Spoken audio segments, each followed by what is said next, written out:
ಸಾವಿರ ವರ್ಷಗಳ ಪುರಾತನ ಇತಿಹಾಸವುಳ್ಳ ಶ್ರೀ ವೈದ್ಯನಾಥೇಶ್ವರ ಸುಕ್ಷೇತ್ರ ವಿಜ್ಞಾನ ಜಗತ್ತಿಗೆ ಅಚ್ಚರಿ ಎನ್ನಬಹುದು.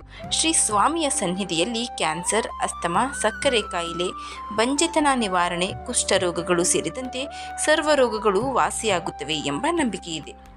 ಹಸಿರ ಮಡಿಲಲ್ಲಿರುವ ಶ್ರೀ ವೈದ್ಯನಾಥೇಶ್ವರ ದೇವಸ್ಥಾನಕ್ಕಿದೆ ಸಾವಿರ ವರ್ಷಗಳ ಇತಿಹಾಸ. ಜ್ಯೋತಿರ್ಲಿಂಗಕ್ಕಿದೆ ಕಾಸ್ಮಿಕ್ ದೈವಿಕ ಶಕ್ತಿ. ಪ್ರವಾಸಿಗರನ್ನ ಸೆಳೆಯುತ್ತಿದೆ ಶಿವಾಲಯ. ನಮಸ್ಕಾರ ಸ್ನೇಹಿತರೆ, ಎಲ್ಲರಿಗೂ ಮಾನು ಮನೋಜ್ ಕನ್ನಡ ಯೂಟ್ಯೂಬ್ ಚಾನಲ್ಗೆ ಸ್ವಾಗತ. ಮಾನವನಿಗೆ ಯಾವುದೇ ಕಷ್ಟ ರೋಗ ಬಂದರೂ ಮೊದಲು ಪ್ರಾರ್ಥಿಸುವುದು ದೇವರನ್ನ.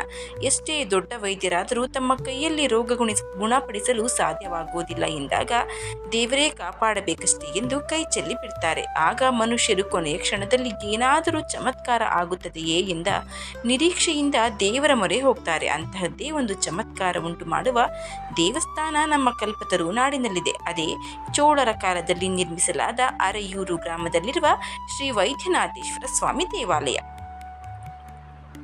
ಇವತ್ತಿನ ವಿಡಿಯೋದಲ್ಲಿ ವೈದ್ಯನಾಥೇಶ್ವರ ಸ್ವಾಮಿ ದೇವಾಲಯದ ಚಿಕ್ಕದಾದ ಮಾಹಿತಿಯನ್ನ ಸರಳವಾಗಿ ತಿಳ್ಕೊಳ್ಳೋಣ. ಸಾವಿರ ವರ್ಷಗಳ ಪುರಾತನ ದೇವಸ್ಥಾನ ಇದು.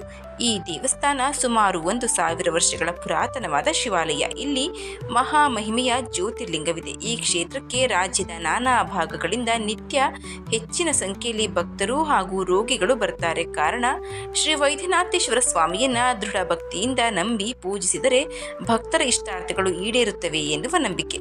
ಭಕ್ತರು ತಮ್ಮ ಕಾಯಿಲೆ ವಾಸಿಯಾಗುತ್ತದೆಯೇ, ತಮ್ಮ ಇಷ್ಟಾರ್ಥಗಳು ಈಡೇರುತ್ತವೆಯೇ ಎಂಬ ಪ್ರಶ್ನೆಗಳನ್ನು ಮನಸ್ಸಿನಲ್ಲೇ ಕೇಳಿಕೊಂಡು ಅರ್ಚಕರಿಗೆ ದೇವರ ಮೇಲಿನ ಪ್ರಸಾದ ಕೊಡುವಂತೆ ವಿನಂತಿಸುತ್ತಾರೆ. ಅರ್ಚಕರು ಭಕ್ತಿಯಿಂದ ಲಿಂಗದ ಮೇಲೆ ಇಟ್ಟಿರುವ ಬಿಡಿ ಹೂವುಗಳನ್ನು 3 ಬೆರಳಿನಲ್ಲಿ ಪ್ರಸಾದ ರೂಪದಲ್ಲಿ ಕೊಡುತ್ತಾರೆ. ಪ್ರಸಾದವಾಗಿ ಬಂದ ಹೂವುಗಳು ಬೆಸ ಸಂಖ್ಯೆಯಲ್ಲಿ ಇದ್ದರೆ ಇಷ್ಟಾರ್ಥ ಪ್ರಾಪ್ತಿಯಾಗುತ್ತೆ, ತಮ್ಮ ಮಾರಣಾಂತಿಕ ಕಾಯಿಲೆಗಳು ನಿವಾರಣೆಯಾಗುತ್ತೆ ಎಂಬ ಪ್ರತೀತಿ.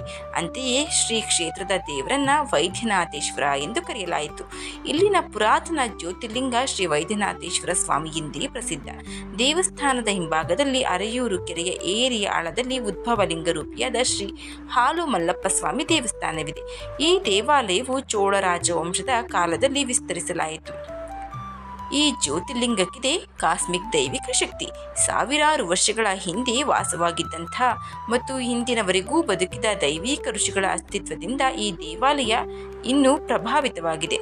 ಋಷಿಗಳು ಮತ್ತು ಅಗೋಚರ ದೇಹದಲ್ಲಿ ವಾಸ ಮಾಡ್ತಾ ಇರ್ತಾರೆ. ಅವರು ಸ್ಥಾಪಿಸಿದ ಜ್ಯೋತಿರ್ಲಿಂಗವು ಕಾಸ್ಮಿಕ್ ದೈವಿಕ ಶಕ್ತಿಯನ್ನು ಹೊಂದಿದೆ ಎನ್ನುವುದು ಸ್ಥಳೀಯರ ಮಾತು. ಪುರಾತನ ಕಾಲದ ವೈದ್ಯನಾಥೇಶ್ವರ ಸ್ವಾಮಿ ದೇವಸ್ಥಾನ ಬೆಂಗಳೂರು ನಗರದಿಂದ 70 ಕಿಲೋಮೀಟರ್ ದೂರದಲ್ಲಿರುವ ನೈಋತ್ಯ ದಿಕ್ಕಿನಲ್ಲಿ ಹಚ್ಚ ಹಸಿರಿನಿಂದ ಆವೃತವಾಗಿರುವ ಅರೆಯೂರು ಗ್ರಾಮದಲ್ಲಿದೆ. ತುಮಕೂರು ನಗರಕ್ಕೆ 18 ಕಿಲೋಮೀಟರ್ ದೂರದಲ್ಲಿರುವ ಈ ಪ್ರಸಿದ್ಧ ಯಾತ್ರಾ ಸ್ಥಳ ಬೆಂಗಳೂರು ಹೊನ್ನಾವರ ರಾಷ್ಟ್ರೀಯ ಹೆದ್ದಾರಿ 206ರಲ್ಲಿ ತುಮಕೂರಿನಿಂದ ಶಿವಮೊಗ್ಗದ ಕಡೆ ಕ್ರಮಿಸುವಾಗ ಮಲ್ಲಸಂದ್ರ ಗ್ರಾಮದಿಂದ ದಕ್ಷಿಣಕ್ಕೆ 8 ಕಿಲೋಮೀಟರ್ ದೂರದಲ್ಲಿದೆ. ತುಮಕೂರಿನಿಂದ ಮಲ್ಲಸಂದ್ರ, ಹಾಲಾನೂರು, ಅರೆಯೂರು ಮಾರ್ಗವಾಗಿ ತೆರಳುವ ಬಸ್ನಲ್ಲಿ ಹೋದರೆ ಶ್ರೀ ಕ್ಷೇತ್ರಕ್ಕೆ ತಲುಪಬಹುದು. ಸದಾ ಹಸಿರಿನಿಂದ ಆವೃತವಾಗಿರುವ ಅರೆಯೂರು ಗ್ರಾಮದಲ್ಲಿ ವೈದ್ಯನಾಥೇಶ್ವರ ಸ್ವಾಮಿ ದೇವಾಲಯವಿದೆ. ಜನರಿಗೆ ಏನೇ ಕಾಯಿಲೆ ತೊಂದರೆ ಇದ್ದರೆ ಇಲ್ಲಿ ಬಂದು ನೀರಿನಲ್ಲಿ ಸ್ನಾನ ಮಾಡಿದರೆ ವೈದ್ಯನಾಥೇಶ್ವರ ಸ್ವಾಮಿ ಮಾರಣಾಂತಿಕ ಕಾಯಿಲೆಯನ್ನು ನಿವಾರಣೆ ಮಾಡ್ತಾನೆ ಅನ್ನೋದು ನಂಬಿಕೆ. ಪ್ರತಿದಿನ ರುದ್ರಾಭಿಷೇಕ, ಅನ್ನದಾಸೋಹ ನಡೆಯುತ್ತೆ. ಭಾನುವಾರ, ಸೋಮವಾರ ಮತ್ತು ಅಮಾವಾಸ್ಯೆಯಂದು ವಿಶೇಷ ಪೂಜಾ ಕೈಂಕರ್ಯಗಳು ನಡೆಯುತ್ತವೆ. ಇದು ಶಿವನೇ ವೈದ್ಯನಾಥೇಶ್ವರನಾಗಿ ನೆಲೆಸಿರುವಂತಹ ಅರೆಯೂರು ವೈದ್ಯನಾಥೇಶ್ವರ ದೇವಾಲಯದ ಚಿಕ್ಕದಾದ ಮಾಹಿತಿ ಸರಳವಾಗಿ ನಿಮ್ಮ ಮುಂದೆ ಪ್ರಸ್ತುತಪಡಿಸುವ ಚಿಕ್ಕ ಪ್ರಯತ್ನ. ಈ ಮಾಹಿತಿ ನಿಮಗೆ ಇಷ್ಟ ಆಗಿದ್ದರೆ ದಯವಿಟ್ಟು ಶೇರ್ ಮಾಡಿ, ಲೈಕ್ ಮಾಡಿ.